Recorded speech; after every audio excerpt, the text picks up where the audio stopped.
Tom King, Marquez, and Sanchez. More like wasting time, am I right? What's going on, everybody? GemMint here with today's new comic book day reviews. It's May the 4th, be with you. I also have free comic book day books, and it's also Whatnot Wednesday, guys. I'm going live, 2 p.m. Pacific, 5 p.m. Eastern. We're doing a giveaway for this Venom 28 CGC 9.8. This is an Unknown Comics exclusive. All you gotta do is follow and be there during the show. I've got some great ratio variants, some other single issues, and just some fun stuff for this first hour of a 9-hour long Whatnot Wednesday. Also, on Thursday, we're gonna do our first ever graphic tee, vintage tee, thrift store t-shirt sale on Whatnot. It's Thursday at 5 p.m. Pacific. We're gonna do a little bit later in the day, myself with Fee. Make sure to bookmark today's sale, tomorrow's sale. With that out the way, let's jump into first the free comic book day books, and we're gonna start with Dynamite with their Red Sonja. Red Sonja, She Evil with a Sword, is basically what most of these free comic book day issues are. A couple of stories. You have 2 stories in here. One of them is a throwback reprint about her versus like this Medusa type of beast, but it's not really much what it seems. Conan vibes, old school Bruce Jones story. And then the second story is a Cullen Bunn silent issue. How do you write a silent issue? I guess you just panel it out. The artwork, though, was amazing, and I can see why Dynamite paired these two together. You had the old school Bronze Age art, and then this like ultra modern looking amazing story told without words. So Red Sonja free comic book day book was worth picking up. Then we have the Teenage Mutant Ninja Turtle ones. Boom Studios. Not only is the cover an homage to TMNT issue 1, the entire issue panel for panel is an homage with a twisted kind of alternate world. I loved it, man. It was awesome. Then the Marvel free comic book day, we have this Avengers X-Men Eternals Judgment Day. You had a few creators on here: Kieran Gillen, Weaver, Dugan, Lally, Laurie, and Darbo. I am interested in this premise that Eternals are here to stop deviations that are getting out of hand, right? They'll wipe out an entire planet if a mutation occurs that's going to threaten the planet or throw off the ecosystem or whatever. Mutants, like X-Men, are kind of doing that, putting themselves on the Eternals' radar, specifically the whole Krakoa era, the whole Resurrection Protocol thing. So I'm excited for X-Men versus Avengers versus Eternals. It's like the Avengers are stuck in the middle trying to prevent this thing from happening, but I'm for it. I knew I've been sticking out this Eternals run for a reason. All right, then we have the Spider-Man vs. Venom free comic book day. You got a few stories here. Wells and Ramita Jr., who are doing the new ongoing.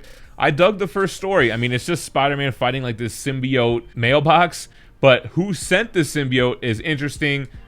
I'm not going to give any spoilers. I liked seeing this character show back up. I think the costume design is cool. Then the other story by Al Ewing and Ron V, tying in, Eddie Brock, whatever he's doing in outer space. And then you have Dylan struggling with the symbiote, pairing up with another symbiote host that we haven't seen in a while, but they've kept that character lingering around. That kind of team up was cool. And it looks like Eddie Brock's going to have to get back to Dylan to fight these other Kings in Blacks in this Garden of Eden or whatever the hell. But I really did kind of enjoy that issue. The last free comic book day one that I read was from DC Comics, and it's their Dark Crisis Special Edition by Joshua Williamson, Chung, and Ramos. I liked this kind of talking you through the crisis is. I know we just talked about this on Rock and Robbie's channel. I was on there live doing the best comics of the month for last month. They kind of gave us a little background of Infinite Crisis to Final Crisis. They skipped some crises, basically just reminding us that the Justice League as we know it is gone. They're dead. There's a new Justice League. It's kind of, Jonathan Kent, the second tier heroes. They give a little origin of the Dark Crisis and how it really has been lingering all along, kind of retconning it throughout the whole crisis thing. But I like the explanation of where it came from with the whole kind of Big Bang star being born and the infinite void of darkness at the beginning of time and what caused the multiverse and all that stuff. So required pre-reading if you want to get into Dark Crisis. Let's jump into the indies and let's start with Dynamite. They had 4 titles come out today besides the free comic book day. They had Dynamite Never Dies issue 3, Panther issue 3, Red Sonja, Red Sitha issue 1, and Project Superpowers Fractured States issue 2. I decided to check out the Red Sonja, Red Sitha issue 1 to jump on and see what it was all about. I dug it, man. This is 10 years in the future. It's the adoptive daughter of Red Sonja, and it's a typical like Red Sonja origin, kind of showing her exploits and how she's like a drinker and like, I want to say womanizer, but not even manizer. I don't know, both. And her, of course, you know, finding her way into this big battle versus a big monster, winning over the townspeople, taking on a mission. It's a good jumping on point. It's a kind of new take, a different version of Red Sonja, if you will, with this, you know, younger, you know, adoptive daughter, like I said. So check it out. If you're a Red Sonja fan, easy jumping on point. Don't really have to have any pre-knowledge. A little on the raunchy side in some parts, which was dope. All right, then to Image, we have a new #1, Twig. This is by Scotty Young. He's joined by Kyle Stram, Jean-Francois Bailu, and Nate Picos. What's funny about Twig issue 1 is that it looks like Scotty Young art, but like more detailed. But Scotty Young, he just wrote this. So this is kind of like, I don't know. It feels like how it looks. It feels a little bit lighthearted, a little carefree about this character who has this destiny, this Twig character. He was born to become a journeyer, and he's got to save this crystal. It's his first day, and he's already off to a rough start. So kind of like I said, on the lighthearted Disney Pixar type of vibe.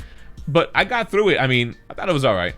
Another #1 from Image with Top Cat, we have Metal Society issue 1. This is by Zach Kaplan and Gulherme Balbi. I know I'm pronouncing that wrong.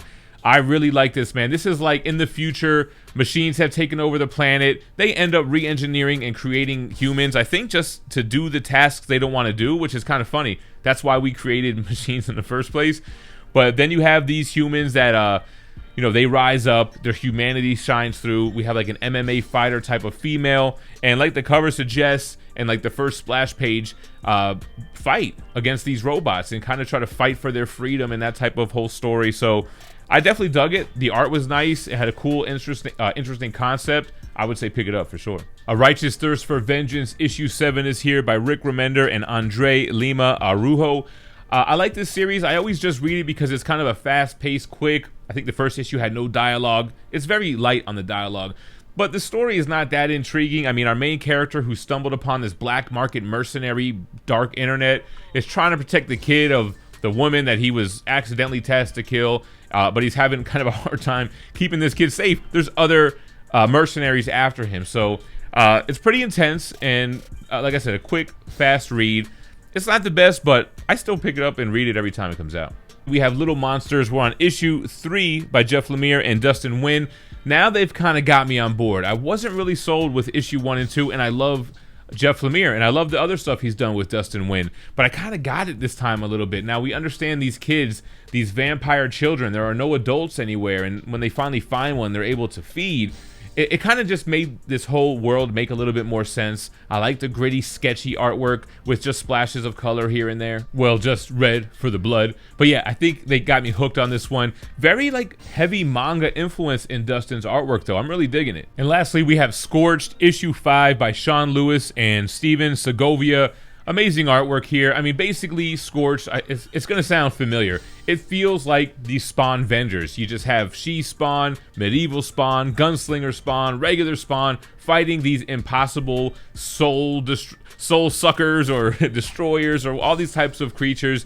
Big flashy artwork, big battle scenes, and you get mention of the dead zones here and there. I mean, the story and the script, it doesn't really move forward enough for me. It's big, flashy, fun, superhero action really is what you're getting.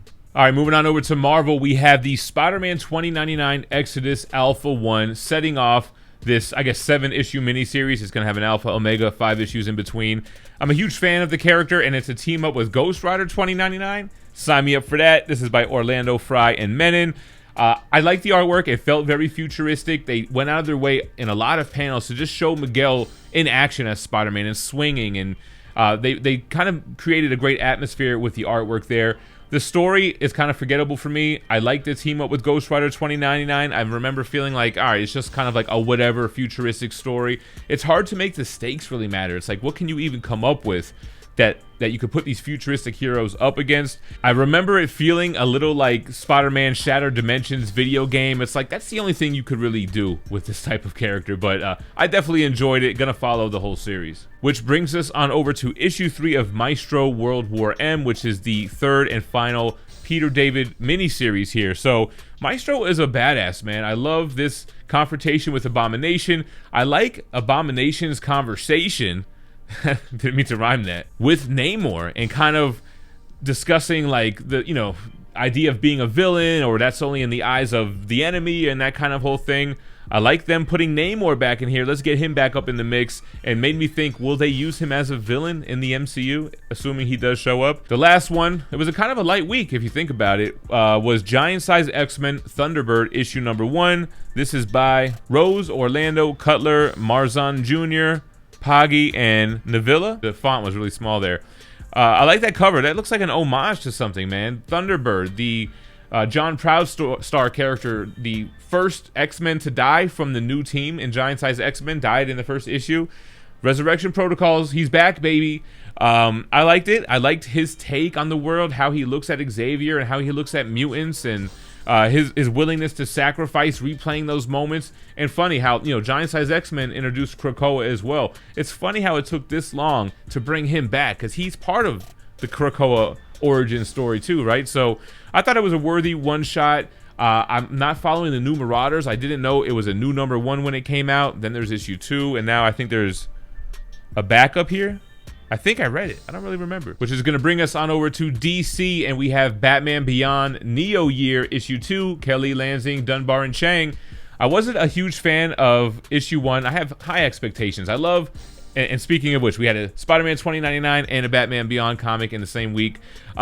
But, you know, I appreciate that they did it. I stuck with it. I read issue 2. I found it to be a lot better. I like Terry McGinnis in this futuristic world. He's fighting against the Joker clan, as you can see on the cover. But it's also interesting to see Terry McGinnis as Batman struggling with his futuristic tech that pings to the internet every 2 seconds and can easily be tracked. So him trying to have to, like, take a step back and camouflage himself a little bit to operate as Batman.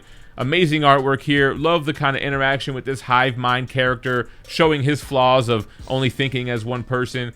It picked up a lot, as you can tell. Then we have Batman Killing Time issue 3, Tom King, Marquez, and Sanchez. More like wasting time, am I right?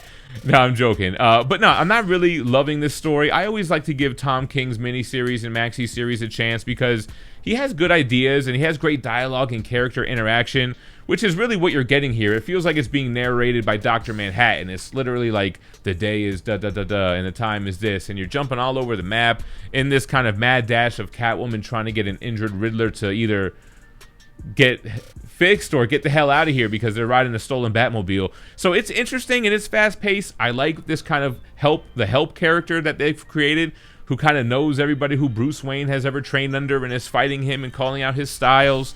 I was going to flip through the book to look at it, but I started to remember everything. You know what? I did kind of like it now that I think about it. I liked the help character. I liked the battle between him and Bruce Wayne. That was pretty cool, but it was a lot of that narration, and it was kind of like, all right, what time frame are we in and what the hell's going on? All right, then we have Batman issue 123. We are in Shadow War Part 5, and damn, I think I missed Part 4.